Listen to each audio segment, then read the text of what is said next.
Assalamualaikum warahmatullahi wabarakatuh. Selamat siang. Sebelumnya saya mohon maaf tidak bisa menyalakan kamera karena sedang terkendala jaringan. Baik, yang saya hormati Ibu Elin Sugeng sebagai dosen pengampu mata kuliah pengantar ilmu kependidikan dan teman-teman semua yang berbahagia. Sebelumnya, perkenalkan saya Faris Anggi Fadila yang akan memandu jalannya diskusi kita pada siang hari ini.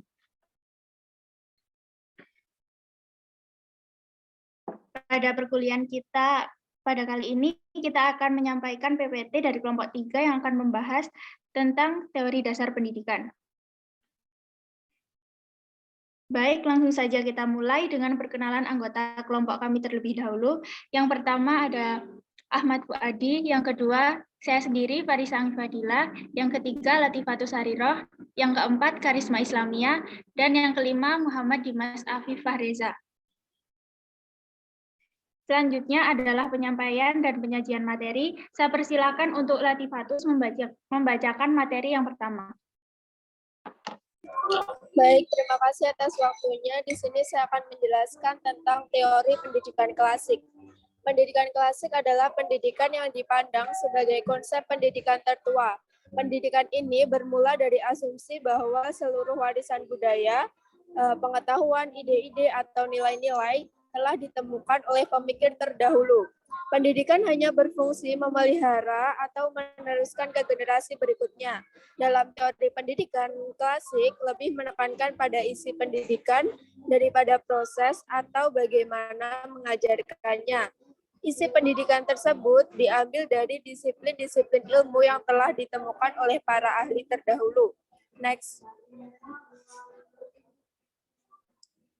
Ada dua model konsep pendidikan klasik, yaitu perennialisme dan esensialisme. Keduanya memiliki pandang yang sama tentang masyarakat, bahwa masyarakat itu bersifat statis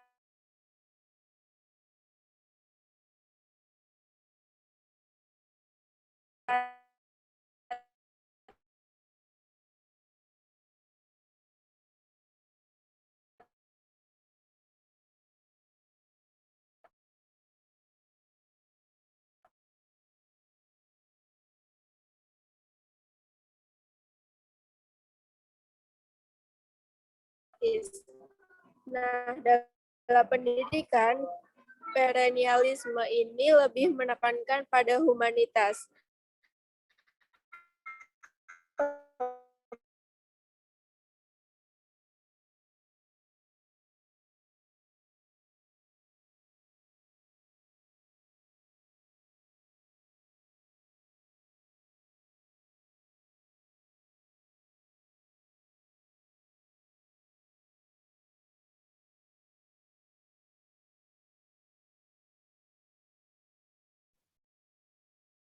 Baik, karena Mbak Latif mungkin sedang terkendala jaringan,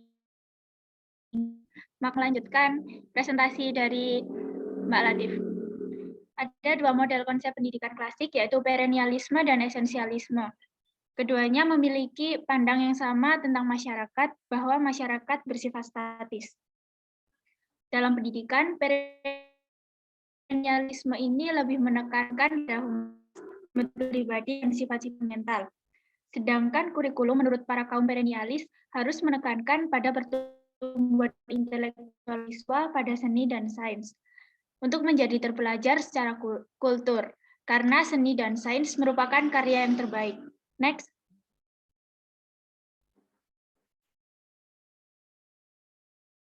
Lanjut, ada esensialisme. Tujuan utama pendidikan menurut para esensialis adalah satu, memperoleh pekerjaan yang lebih baik. Yang kedua, dapat bekerja sama lebih baik dengan orang dari berbagai tingkatan atau lapisan masyarakat. Dan yang ketiga, memperoleh penghasilan yang lebih banyak. Mereka berpikiran praktis bahwa pendidikan adalah jalan untuk mencapai sukses dalam kehidupan, terutama sukses secara ekonomis. Sukma Dinata, tahun 2009. Paham esensialisme berkembang di Amerika Serikat dalam masyarakat industri. Pendidikan ini lebih mengutamakan sains daripada humanitis. Mereka lebih pragmatis, pendidikan diarahkan dalam mempersiapkan generasi muda untuk terjun ke dunia kerja. Konsep ini lebih berorientasi pada masa sekarang dan yang akan datang.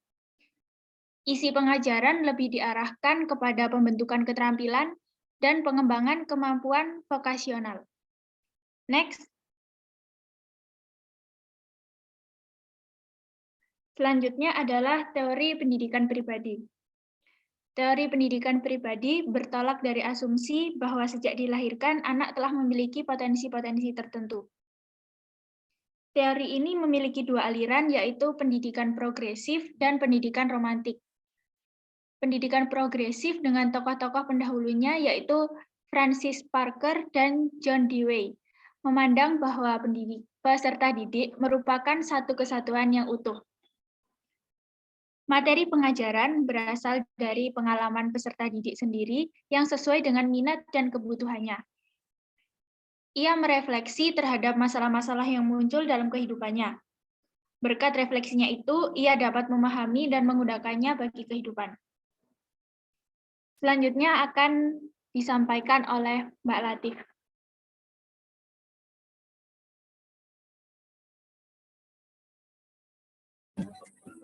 Pendidikan romantik berpangkal dan berpemikiran J.J. Rousseau tentang tabula rasa, yang memandang setiap individu dalam keadaan fitrah, memiliki nurani kejujuran, kebenaran, dan ketulusan.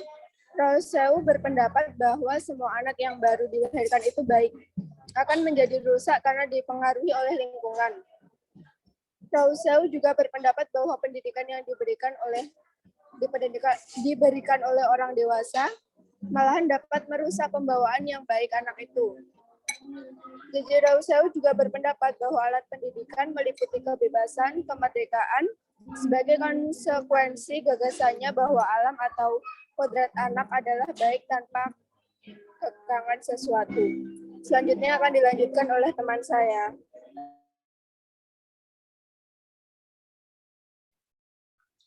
Teori pendidikan pribadi menjadi sumber bagi pengembangan model kurikulum humanis, yaitu suatu model kurikulum yang bertujuan memperluas kesadaran diri dan mengurangi kerenggangan dan keterasingan dari lingkungan dan proses aktualisasi diri. Kurikulum humanis merupakan reaksi atas pendidikan yang lebih menekankan pada aspek intelektual.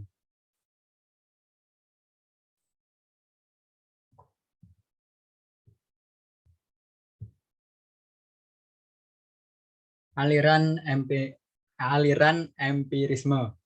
Anak yang dilahirkan bagaikan kertas putih atau meja berlapis lilin yang belum ada tulisannya. Teori tabula rasa, John Locke. Secara etimologi, empirisme berasal dari bahasa Yunani, yaitu empiria yang berarti pengalaman. Aliran empirisme pertama kali dikemukakan John Locke dalam bukunya An Essay Concerning Human Understanding, yang menyatakan bahwa cara manusia memperoleh pengetahuan adalah melalui pengalaman atau penginderaan. John Locke memandang bahwa perkembangan manusia dipengaruhi dan ditentukan oleh pengalaman-pengalaman. Aliran nativisme. Arthur Schopenhauer 1788 sampai 1860. Perkembangan manusia merupakan pembawaan sejak lahir atau bakat. Arthur Schopenhauer, tokoh utama aliran nativisme dan seorang filsuf Jerman. Selanjutnya akan dibacakan oleh teman saya yang bernama Risma. Aliran nativisme berasal dari bahasa Latin atau nativus, yang berarti terlahir atau pembawaan. Aliran nativisme menyatakan bahwa perkembangan individu ditentukan oleh lahir dan genetik dari kedua orang tua. Aliran ini merupakan lawan dari aliran empirisme. Bagi Arthur, menanggapi pandangan empirisme ini adalah bahwa konsep-konsep yang tidak diberikan oleh lingkungan haruslah ada sebelum pengalaman dan harus ada faktor bawaan atau hereditas. Cara pandang aliran nativisme yang percaya bahwa jika anak mempunyai bakat jahat, maka ia akan menjadi jahat. Tetapi Jika memiliki bakat baik, maka ia akan menjadi baik.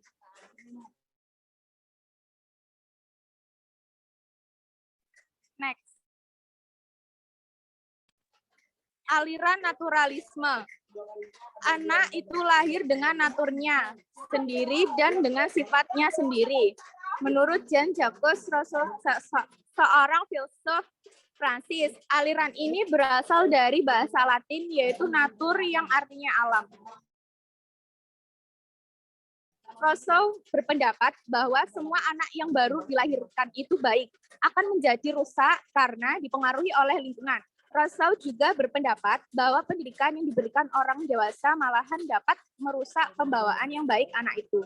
J.J. Rousseau berpendapat bahwa alat pendidikan meliputi kebebasan, kemerdekaan sebagai konsekuensi gagasannya bahwa alam atau kodrat anak adalah baik tanpa kekangan sesuatu. Selanjutnya akan disampaikan oleh Fuadi. Baik, terima kasih atas waktunya. Yang selanjutnya adalah aliran konvergensi. Anak telah memiliki pembawaan baik atau buruk sejak lahir ke dunia. Perkembangan selanjutnya akan dipengaruhi oleh lingkungan. William Loiston, yaitu seorang ahli ilmu jiwa dari Jerman. Next. Konvergensi sebagai perpaduan kedua teori tersebut yang memadukan antara faktor alam atau lingkungan dengan faktor pembawaan atau hereditas. Penganut aliran ini berpendapat bahwa dalam proses perkembangan anak, baik faktor pembawaan maupun lingkungan, keduanya sama-sama mempunyai peranan yang sangat penting.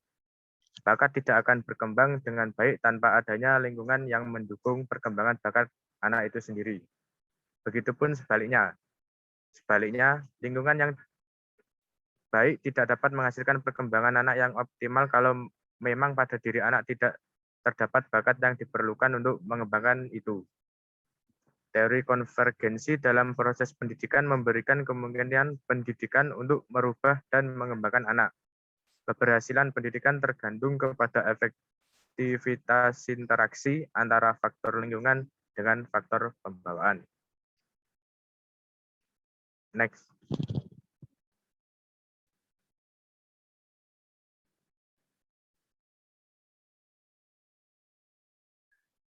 Baik, cukup sampai di sini presentasi kita pada hari ini.